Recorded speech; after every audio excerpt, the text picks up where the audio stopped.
Great. Okay. Again, this is a quick summary from Chris, W5CUI. We've got a lot of great information here, and we're going to talk about some pictures that two of our, well, really probably three or four of our members took this past week and where they'll be located. Okay, here's the highlights. CRHRC Field Day 2024 was a blast. We operated as a 2 alpha station, along with what they call the GOTA station, Get on the Air. 44 participants came out to support the event there, Saturday and Sunday, and 12 operators made contacts on the main station and 5 operators on the GOTA station. So again, it was awesome. And we'll see some of the pictures that Josh and Sean and others have loaded up to be loading up to the website and on our YouTube channel. We'll talk about those in a minute, but it was just a great time by all. It really was.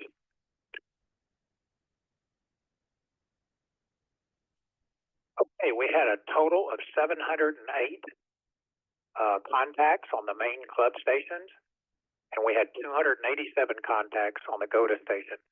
We worked all 50 states and DX, including the U.S. Virgin Islands, Curacao, Brazil, Puerto Rico, Canada, and France. And you look at some of the statistics down here. On CW and phone, we did not operate any digital this year, but the CW and phone contacts, we didn't have any on 160. We had 6 QSOs on phone on 80 meters. On CW, we had 19 contacts on 40 meters, 69 on phone on 40 meters. On 20, we had 362 contacts on phone for the 20 meter band. Then on the 15 meter band, we had 17 QSOs on CW and 235 QSOs on 15 meters. So you can see out of that 708 contacts, what did we have? About almost 580, 590 contacts on the 20 and 15 meter band, which is not real surprising as hot as the bands have been here the last several weeks with the solar flux up around 200 or so. This is K5LK. Now, as far as bonus points, these are when you, and Chris has already sent it in to ARRL, these are the bonus points that we got. 100% emergency power, obviously, the media publicity, some of the information you'll see on the Crossroads Field Day Net involves the media publicity. We're out in a public location. It was awesome there in Louise. The public information table, many thanks to folks who put that together, where visitors could just walk right up and ask about, what are y'all doing out there with all those antennas? Part that I participated in was the formal message to the ARRL section manager and section emergency coordinator. We sent that through the Crossroads network. And also the educational activity. I did a short presentation there Saturday afternoon about the ARRL radiograms.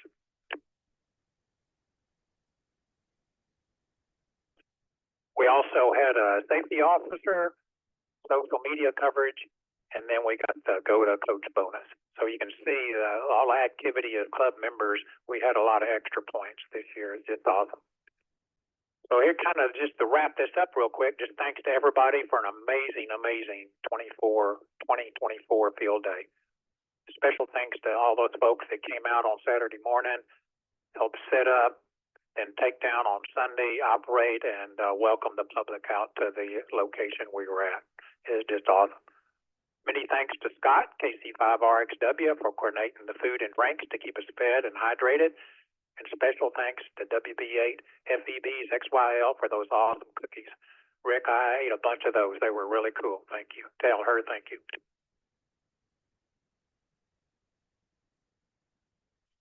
Also, thanks to Ben, KI5YDV, for bringing out the POTA station, and Thomas for bringing out his KI5OMW for bringing out his POTA antenna, even if we made his family go without tea so we could keep the antenna up. That's kind of a hi, Joe. Thanks, Thomas. Thank you very much. Okay, and then just one note here from Chris. If you want your individual points, if you worked field day, like from home or another location, you want your individual points to be added to the club aggregate score, just be sure you enter CRHRC in the club group name field when submitting your score.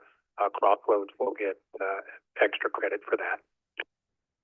Okay, in the back of this presentation, you'll see some of the pictures, and again, many thanks to KI5SIJ, Josh, and Sean, N5LNK for a lot of the pictures, Rob, KB5BBM for his aircraft going over and flying around his drone. It was just awesome. And then if you go to our Crossroads website and look for FD or Field Day, it's very easy to find. Thanks to Bill and others for putting that together. Just go to CRHRC.org/Field Day. A lot of these pictures are there. A link to the YouTube channel for videos. I've started watching that video this afternoon that Josh has put together. Thank you, Josh. 30-minute video. I'm probably halfway through it. It is just really, really awesome. And finally, just wanted a special thanks again to Chris, W5CUI. We can't thank him enough, all the work that he's done on this, and it's just really a great job. I think it was a lot of fun had by all, and is a great opportunity to show what we're doing to the public and to improve our operating skills, and just many thanks all around. Okay, that's the end of that presentation. Let me take off the share here, and then we'll open it up for comments or Q&A about Field Day. This is K5LK with the Crossroads Ham Radio Net, Tech number 8, and we're discussing Field Day that was in Louise a couple of weeks ago. Any questions or comments? We got some folks that could help answer. Thanks. All right, don't be bashful. Somebody's got a comment or question about the Field Day. Looks like y'all had a really good time. Sorry that I had to miss it. Understood, Brenda. You were probably, you didn't take your handy-talkie on top of the aircraft at 40,000 feet? Could have worked simplex down there for an extra point. Thought about it.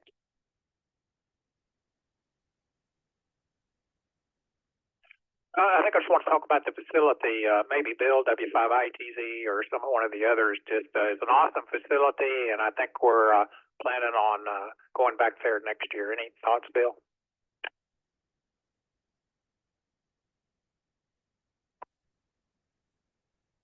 W5ITZ. Yeah, thanks, Bill.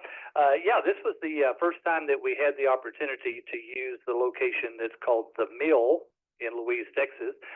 It's actually an old abandoned rice parboil plant that the local Chamber of Commerce purchased and fixed up as an event location. Really awesome facility. Very big covered area that we set all the equipment under, and a really large meeting room with kitchen facilities that we use for preparing food, eating, and even administering the test over the weekend. So the facility worked out so great that at this point all plans are to utilize it again. Of course, we'll be making a decision on that in the near future, but I'm putting my money on the fact that we'll be back at the same location again next year for Field Day 2025.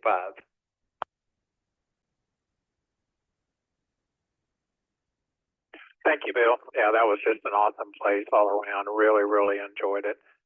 Anybody else got any comments or questions about our recent Field Day in Louise? Please come now. Okay, well, nothing heard. Somebody who participated in Field Day, and then once again, he didn't get enough credit. I'll give it to Chris, W5CUI, and helping us just do awesome this year. Great all the way around. So if you see him, tell him thank you. Thanks to everybody that I saw out there. It was just awesome. Okay, we're going to move over to topic number 2 tonight. As Brenda mentioned, KJ5ADO, her and her son Evan, KG5 Zulu Zulu Alpha, went to ARRL headquarters in Newington, Connecticut, and after that week, they did some POTA activations in the Northeast. So we're going to hear all about that. And Brenda, I guess it was probably, about 65 degrees all week long up there? Did y'all have a lot of cool weather? Over to you, KJ5ADO, K5LK in the Tech Net number 8. Go ahead, Brenda. No, it was not 65 degrees. It was actually hotter up there than it was at home. And I have to give a little grace to those people up there because they're not used to that, and they didn't have air conditioners in their houses. A lot of them don't have air conditioning in their cars. So I felt kind of bad for them. As many of you know, I have not been a ham very long, and I kind of got my start last year with the ARRL Teacher Institute last July. And so I was invited to come back again this year for the second part of it. But unfortunately, because of what they were calling their disruption of services, we were not able to work at HQ this year. We had to be at a location that was about 15 minutes or so away. So that didn't really give me an opportunity anyway to do much work at W1AW. They did give us a couple hours one afternoon, and I tried my hardest to make some contacts with Crossroads people, but you know they were doing those awful things, called jobs, and so they were not around their radio to talk. But I did make 3 contacts, so that was kind of nice. I had made a contact last year, but I'd only been a general for 2 days, so I really didn't know what I was doing. So it was a lot more fun this time. Now, Evan, on the other hand, he went over there on Friday, and I know he was having some technical difficulties, but we're going to see if he's able to talk. If not, I can talk for him. So this is KJ5ADO. KG5ZZA, are you out there?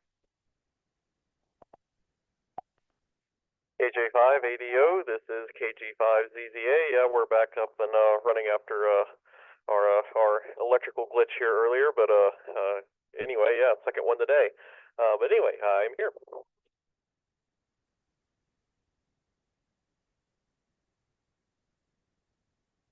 Go ahead and tell them about your day at HQ and at W1AW. All right, yeah, very good. Well, yeah, anyway, so my day started after traveling up to Connecticut on previous Thursday, and getting a good night's rest after being up for almost 36 hours straight. I made my way over to Newington, to the ARRL headquarters over there, and I went into the main office, not really knowing where to go or what I was doing, and anyway, they ended up giving me a whole tour of the HQ building too. I'll go ahead and let it drop real quick. So upon signing in there, gentleman over there took me through. I got to see the lab and got to see their museum there, all their racks of radios, ranging from their earliest models up to the newest ones that they had. Most of those were donations. And I got to see Percy Maxim's original radio license that was actually issued by the Department of Navigation in 1913, I believe it was, from out of Boston. So yeah, one of the first amateur radio licenses there. I'm gonna let it drop again.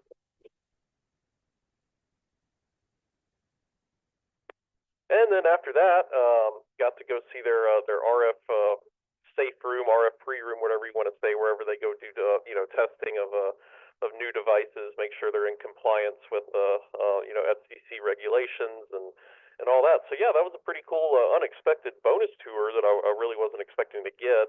From what I understand, they don't usually do that, but even though I wouldn't say it was a slow day with their disruption of services they have going on, they still managed to do that anyway.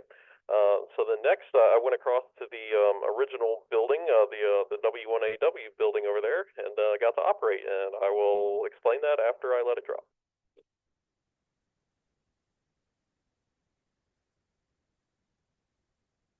Toured me around, got to see where they send their daily CW messages and all that equipment.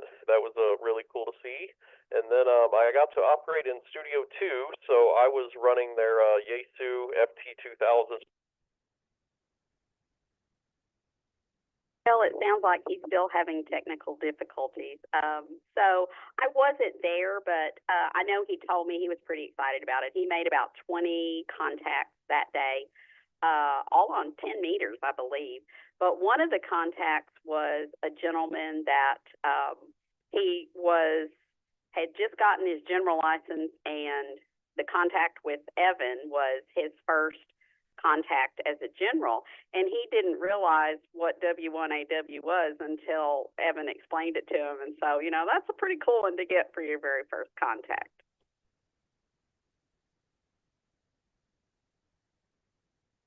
After that, we went on, and that was on Friday. So then Saturday morning was when we started our POTA adventure, and we went to, we actually activated 8 parks in 7 different states. We did all the New England states, and we got a twofer in Rhode Island, and then we even took a little zigzag over to New York, just long enough to activate a park that was kind of at the base of the bridge between New York and Connecticut. So yeah, 7 states in all, 8 parks.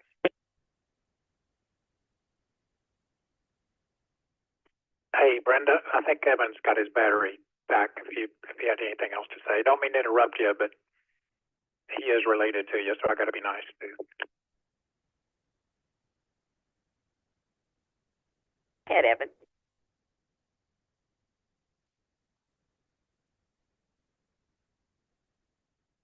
KJ580 would agree that I deserve the benefit of getting the floor back there. Hi. But yeah, I think she pretty much covered it. I got to operate in the room. I was operating their Yaesu FT2000 they have in there, and that was attached to Alpha A87 amp there, so I was pushing out. I think we were running about 750 watts that day, and the bands were kind of not cooperative. We did find 10 meters actually to be a little open. So yeah, that's where I made that contact. As she said, I got to make a contact with a gentleman who had just got his general. That was his first HF contact that he had made, and it was also on a homebrew antenna. So he was pretty excited about that. I will let it drop here real quick.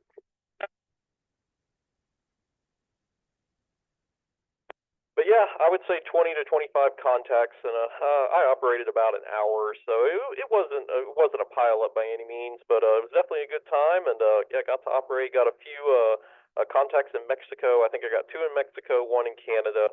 No really far-reaching DX that day, but still some really good contacts in the log. So it's a great experience if anybody ever has the opportunity and is just happens to find themselves in Newington, Connecticut, because that happens so often. Hi. But if you do, I would highly recommend it. Anyway, this is KG5ZZA. I will send it back to KJ5ADO Net Control.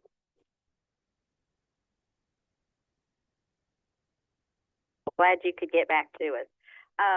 So the very last park that we did was Acadia National Park on the Maine coastline. It was absolutely gorgeous, but we didn't realize until we got there that it was the location of the Otter Creek radio station, and that was built and commanded by Alessandro Fabri during World War I, and it was said to be the most important station in the world during that time, and it provided important communications between the U.S. and Europe. So that was a pretty cool place to operate from. We did get a little bit of DX. We had a couple of contacts in France and Spain, and we made a lot of Canadian contacts. I don't know if you really consider that DX when, you're 20 miles from the Canadian border, but it was fun. And we really do appreciate everyone that took the time to try to make contact with us on our adventure. A lot of people texted me and sent Facebook messages and that they tried, but, they just couldn't get through. I'm going to let it drop. But we were able to make 2 contacts with some Crossroads people. We contacted Darren, KA5 HBF at Moose Creek State Park in New Hampshire. And it was a gorgeous park, and I think I can speak for Evan that that northern New Hampshire is just gorgeous, and I would like to go back again for an extended time. It was definitely just beautiful up there, and the people were really nice.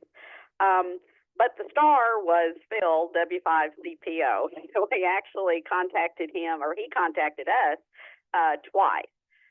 The first activation was at a state park on a beach in Connecticut. I'm going to let it drop. And then he found us the second day when we were in Rhode Island, and that was actually a twofer. It was a state park inside of a state forest. So we appreciate getting 3 contacts from him, and hopefully our 6 contacts helped him out in his hunter log.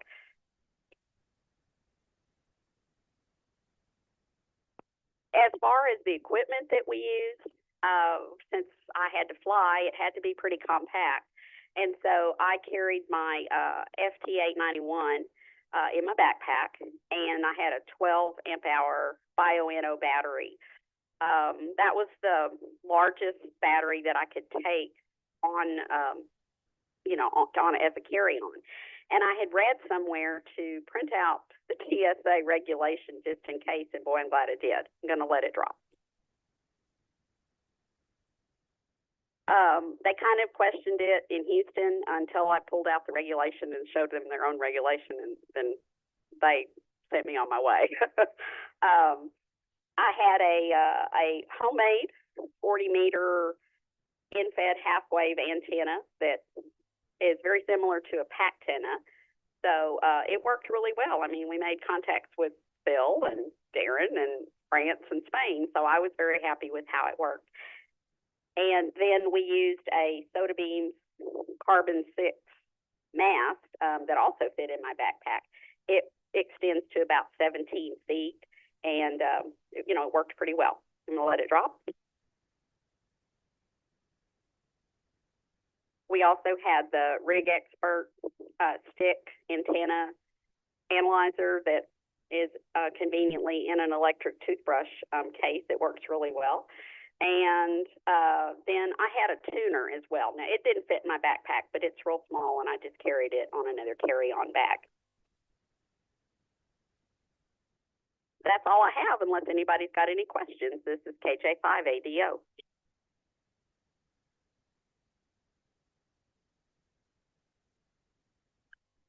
Thanks, Brenda. We'll go ahead and open it up for questions or comments about Evan and Brenda's trip to ARRL and the POTA activations. This is K5LK for the Crossroads Ham Radio Club Tech Net number 8.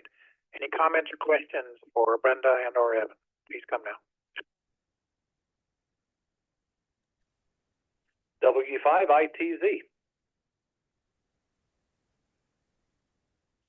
Yes, sir. Go ahead, Bill. Yeah, thanks, Bill. Question for Brenda and Evan. The antenna that you showed us there, did you purchase that assembled or purchase it as a kit?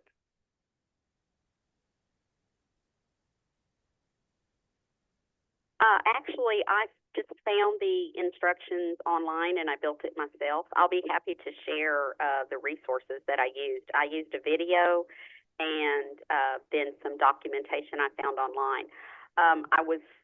There's several kits, but none of them are 100 watts, and not that I'm probably going to be blasting 100 watts through this very often, but since I have a 100-watt radio, I wanted to have a 100-watt antenna. So I built it myself and just bought the parts and built it myself.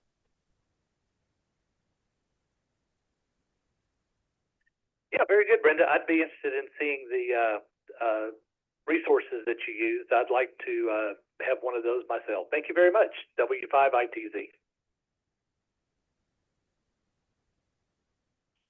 All righty, great discussion so far.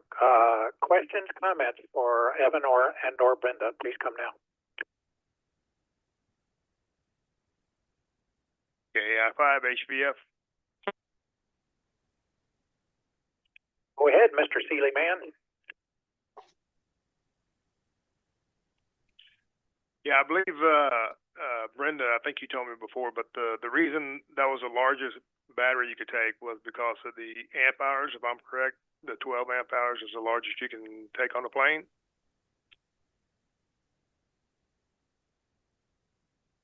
TSA says the largest, they do watt hours, and the largest watt hour battery you can take is 160 watt hours. And so this 12 amp hour battery is 144 watt hours. So the next Bioenno battery size would have been too large. I'm sure there's some other ones that maybe are exactly 160, but I just like the Bioennos, and so that's why I went with that. It worked fine. We did, I don't know, I think there was one day maybe we did 2 activations, and it was fine. But we would just make sure we charged it every night when we got to the hotel. And that 160 watt hour, is that listed in that information that you printed out and took with you and showed them?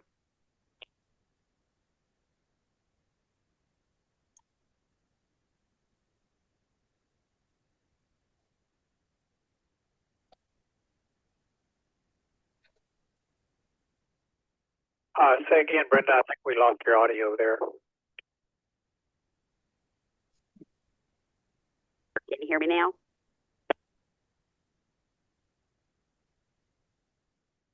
Yeah, on the documentation that I printed, it had it in watt hours, and the battery is listed in amp hours. So I did the math on the paper so they could actually see that it was 144 watt hours.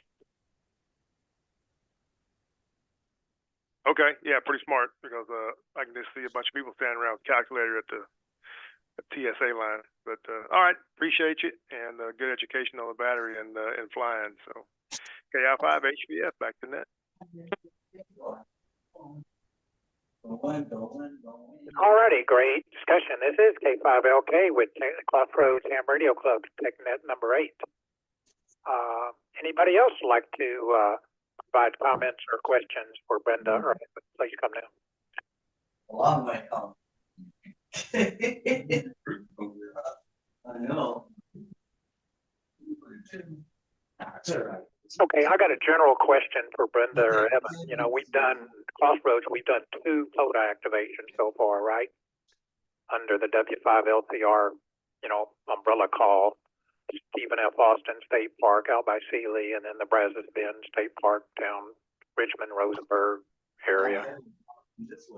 How do you compare maybe, you know, what we've done so far and what the, you know, the conditions are, or just whatever, just maybe could help us as we go forward, you know, with the Crossroads POTA activations down in this area? That's kind of a general question, but that's kind of part of my question. And then secondly, is the propagation, was the propagation much different, you know, being up in the Northeast versus most of your POTA activations, or all of them you've done here in Southeast Texas? So Brenda or Evan, you want to take that on? This K5LK. This is KG5ZZA. Well, I can at least speak to the propagation. You know, surprisingly up there, it was slightly different than up here, but, you know, we were still hearing the Floridas, the Georgias, the Carolinas, Tennessee, the same ones that I hear most every time. In fact, it was a lot of the same people I work almost every time I go out on a POTA activation. You know, I was like, well, you know, still hearing you over here. The farthest west we ever made it was Colorado, and actually both of those 2 DX stations that we worked, the one in France and the one in Spain, I have worked. I've worked one in Texas before, and I worked another one of those in Oklahoma when I did POTA up there a couple months back. So we really didn't hear anything too different. We just didn't get all the Arizonas and Californias that I'm pretty accustomed to getting whenever I'm operating in Texas. I'll let it drop here.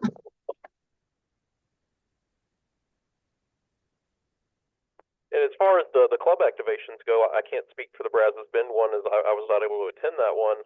But I think really whenever we were at Stephen F. Austin that day, the propagation was, or the band conditions were just really rough that day.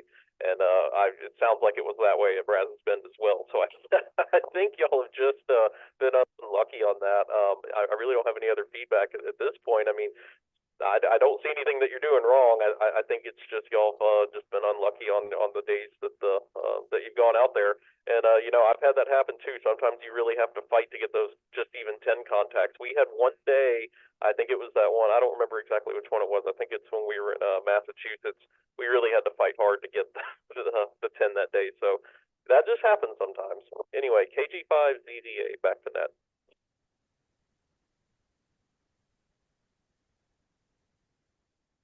Okay, thanks, Evan. Good comments. Appreciate that very much. I'm sure we'll be looking where our next activation is for Southeast Texas. I'm pretty sure it'll probably be this fall at the earliest when it gets a lot cooler for sure. Okay, anyone else have any questions or comments for Evan or Brenda on their ARRL visit and or POTA activations?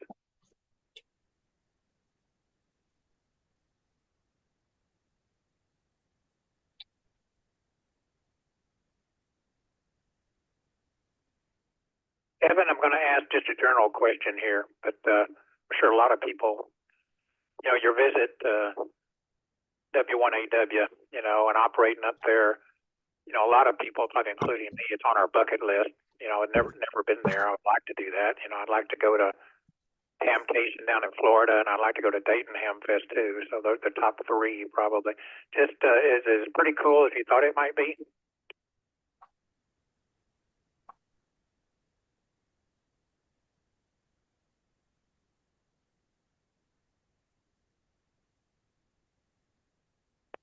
AG5ZZA returning. Oh yeah, it definitely was. I mean, and a lot of that stuff, especially in the headquarters building, you see a lot in their videos when they're testing radios, or there's pictures in QST of them in that same room. So it was pretty cool to be able to see that, and they get to see all the test equipment that they have in there.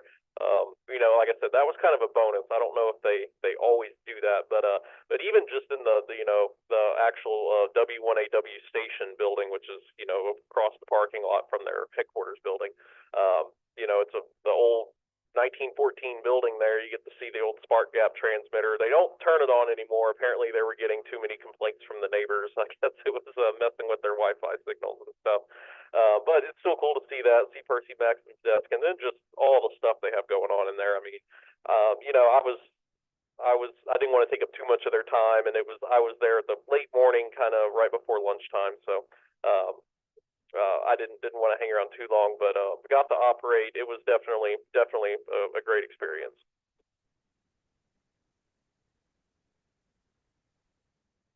Thank you, Evan. I'm gonna get up there sometime, hopefully sooner than later. Thank y'all. Thanks, many thanks. Let's see if anyone else has a comment or question for Brenda or Evan on their trip to ARRL and their POTA activation.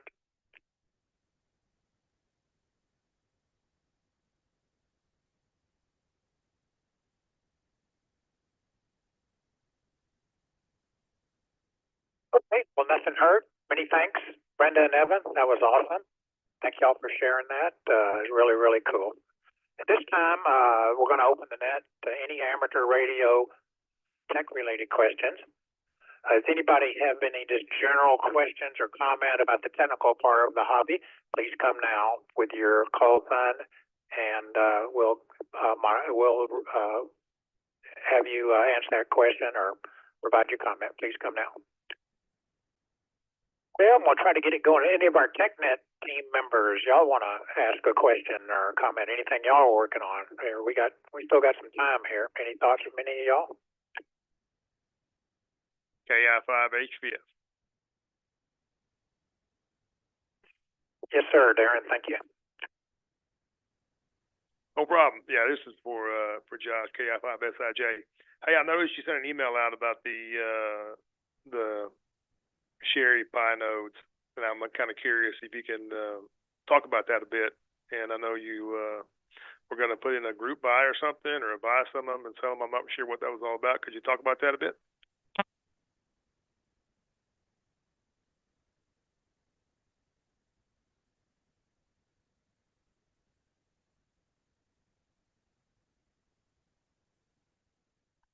Josh, you still with us? KI5SIJ, K5LK, and the CRHRC Tech Net number 8. Can y'all hear me?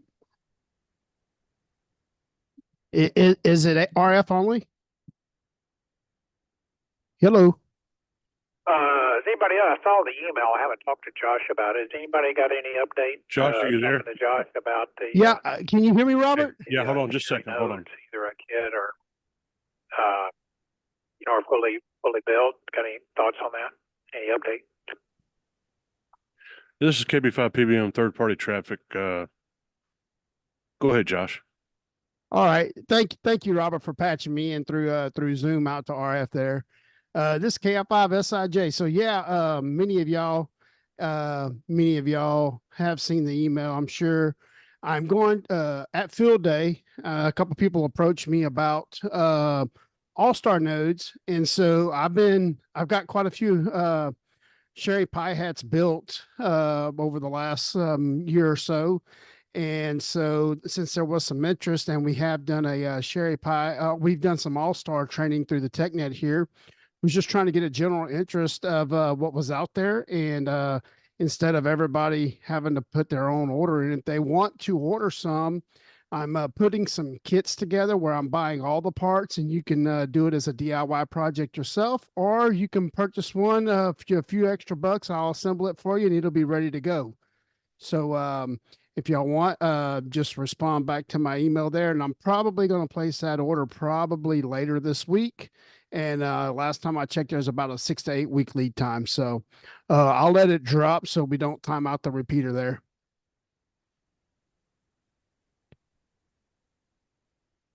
Go You ahead. let it drop, Robert? Yeah, go Okay, ahead. cool. All right. So yeah, if anybody's interested, I think I got about 7 or 8 people interested already. So if y'all want, just shoot me an email with what you want, and we'll get you set up. So it'll take, like I said, last time I checked, it was about a 6 to 8 week lead time with the Sherry Pie Hat folks.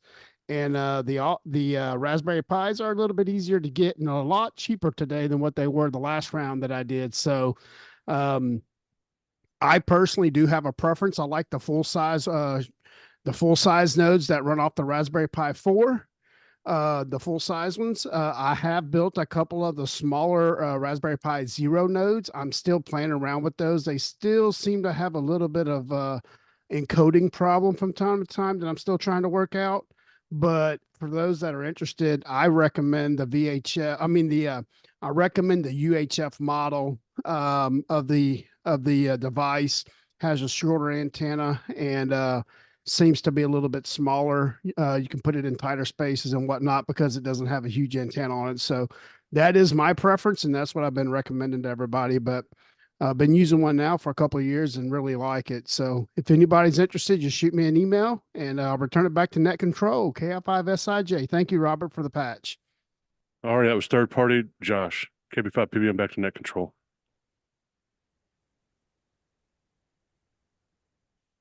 All right, Josh and Rob, that worked great. Good cross traffic there. Appreciate it very much. The information on the Sherry nodes, and appreciate you doing that, Josh. Okay, how Absolutely. about anybody else got any questions or comments? Please come down with your call sign.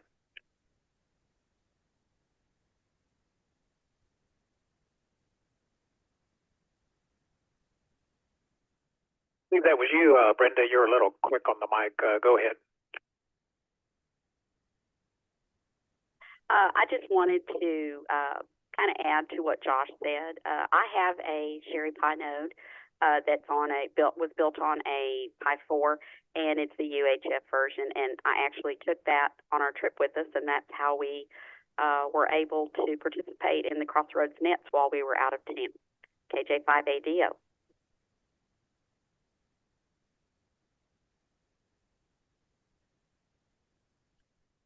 Yeah, thank you, Brenda. Yeah, I've had a couple of Sherry nodes here for 3-4 years now, and I love them. Got a couple of UHFs. One, my Pi 3 kind of broke, and I've got to get a Pi 3 to replace it, but I'm not using it. But I run the other Sherry node here on my ham shack 24/7, and what I really like about it, besides I can just walk around the neighborhood with my little $17 bell thing, connect to it, and it is awesome, the Crossroads Network. And also, I think I've talked to some of y'all about it. It'd be part of a Tech Net coming up maybe sometime. I use the TV Switch mobile app on my Android phone and connect back to the my Sherry node here, and you can work the world, and it's just awesome, pretty cool technology. So maybe something we'll look at on a upcoming Tech Net. Okay, any other amateur radio related tech questions or comments? This is K5LK.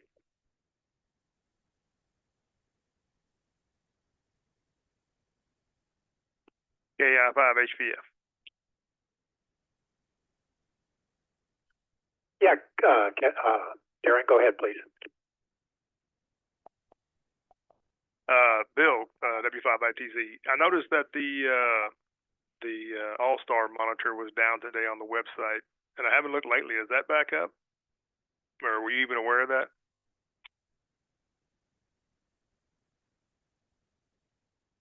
W5ITZ. Good catch, Darren. We were actually doing some updates on the system monitors on the website, and they have all been updated and moved around a little bit behind the scenes, but everything should be functional again. For those of you that are not aware, from the homepage at CRHRC.org, if you click on the repeater menu, you'll get a drop-down list, and the very bottom option is System Status. Click on System Status, you should see some new system monitors that are linked there.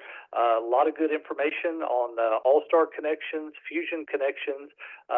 So give it a try and provide your feedback. We'd love to hear back from you. And thanks for finding that, Darren. W5ITZ.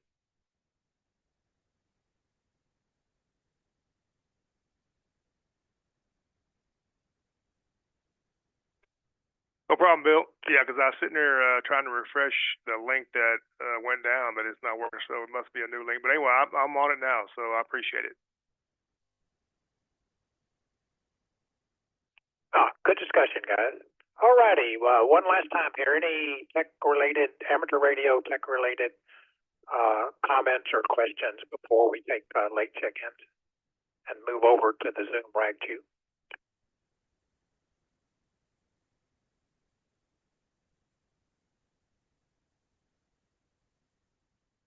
Well, I just want to mention one thing back to Field Day. Again, it was just an awesome event. As KI5HVF and W5ITZ know, on Sunday morning, I went to the Katy DBARC Field Day in Sugar Land. And Bill called me and said, hey, we're on 40 meters. Give us a try. And so I got on around 170, 165. And it was like they're sitting in the room with me there in Sugar Land. So that was just so cool to be down at Louise for the Crossroads Field Day and then go to Sugar Land for the Cars BVARC Field Day and work the other side. So that was a cool deal of propagation. I appreciate y'all doing that, guys. W5ITZ. Yeah, Darren and I were working the station together, and we recognized your voice working other stations, Bill. So we tried to call back, but had to call and set up a schedule with you. And it was a joy to work you as well, sir. W5ITZ. Oh, y'all recognize my East Texas twang. I bet you sure did. All right. Okay, any last comments or questions before we close the RF portion? Excuse me, but before we move over to late check-ins, got to do that first. I got ahead of myself. Any other comments or questions before late check-ins?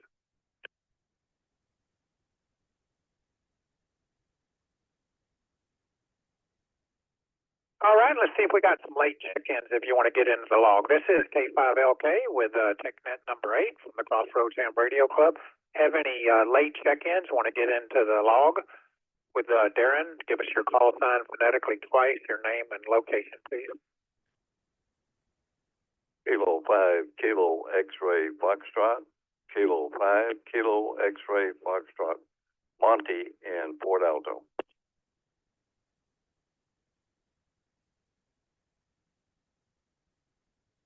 November 7, Foxtrot Golf Papa.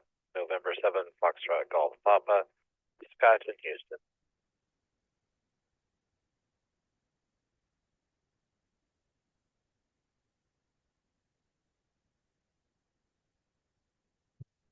Kilo 5, Mike Kilo Juliet. K5, Mike Kilo Juliet. Mike in Freeport, no traffic.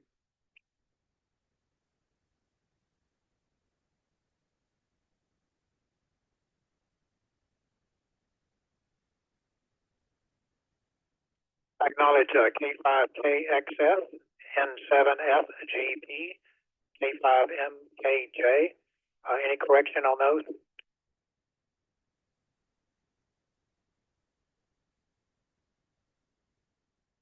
All right. Any other late check-ins? Please come down.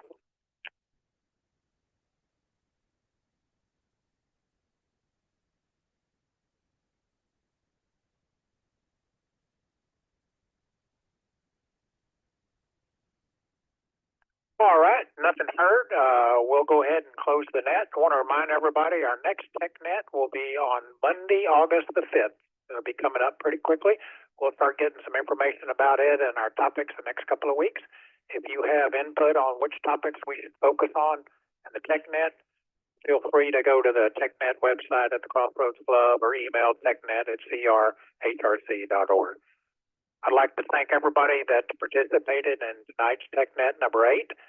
We also want to give a big thanks to our Tech Net team who helped make tonight's net a success. Again, if you have any questions or comments about the Tech Net or would like to join us, learn more about it, just email technet@crhrc.org.